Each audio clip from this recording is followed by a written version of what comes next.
তো আজকে ছোলা বানাইছি, সেটা তোমাদের সাথে শেয়ার করব। হ্যালো হাই সবাইকে, আপনারা চলে এসেছি তোমাদের সাথে নতুন একটা ভিডিও শেয়ার করব বলে। তো আজকে বানিয়েছি ছোলা, তো সেটাই তোমাদের সাথে শেয়ার করতেছি।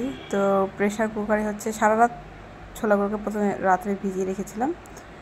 তো সকালে দেখো প্রেশার কুকারে হচ্ছে ছোলাগুলো দিয়ে দিচ্ছি সেদ্ধ হওয়ার জন্য। ছোলাগুলো সিদ্ধ হতে মোটামুটি 6টা থেকে 7টা সিটি লাগবে।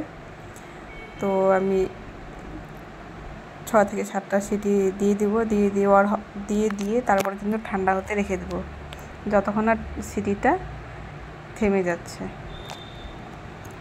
এরপর কিন্তু গরম তেলের মধ্যে দিয়ে দিলাম হচ্ছে গোটা জিরে, দিয়ে দিলাম হচ্ছে তেজপাতা, আর দিয়ে দিচ্ছি হচ্ছে কেটে রাখা পেঁয়াজ। এবার এগুলোকে একটু ভালো করে ভেজে নিলাম।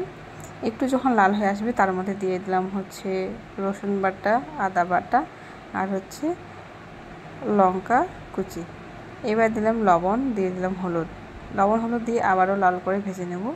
ভেজে নেওয়ার পর দেখো একটা বাটির মধ্যে জল নিয়েছি, সেখানে দিয়ে দিচ্ছি জিরে গুঁড়ো, এবার দিয়ে দেবো লঙ্কা গুঁড়ো, আর হচ্ছে ধনে গুঁড়ো আর গরম মশলা।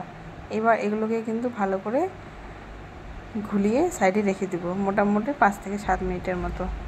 আর দেখো ছোলাগুলো কিন্তু খুব সুন্দরভাবে সিদ্ধ হয়ে গেছে। এবার যখন সবগুলো লাল হয়ে আসবে এর মধ্যে দিয়ে দিব হচ্ছে ছোলাগুলোকে দিয়ে একটু ভেজে নেব। একটু ভাজা হয়ে গেলে দিয়ে দিলাম টমেটো, কুচি করে রাখা একটা টমেটো দিলাম, আর দিয়ে দিলাম এর মধ্যে ঘুলে রাখা মশলাটা। এবারও ভালো করে আবারও একটু ভেজে নেব। একটু ঢাকা দিয়ে দিচ্ছি মোটামুটি 5 মিনিটের মতো। যখন জলটা শুকিয়ে আসবে এর মধ্যে দিয়ে দিলাম সিদ্ধ করে রাখা 2টো আলুটাকেও আমি ছোলার সাথে একবারে সিদ্ধ করে নিয়েছিলাম।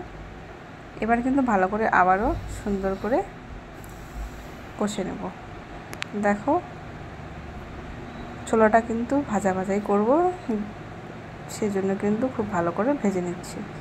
যখন ছোলাটা হয়ে চলে এসেছে তার মধ্যে একটু জল দিয়ে নাড়াচাড়া করে দিয়েছি, আর দিয়েছি কিছুটা ধনেপাতা কুচি।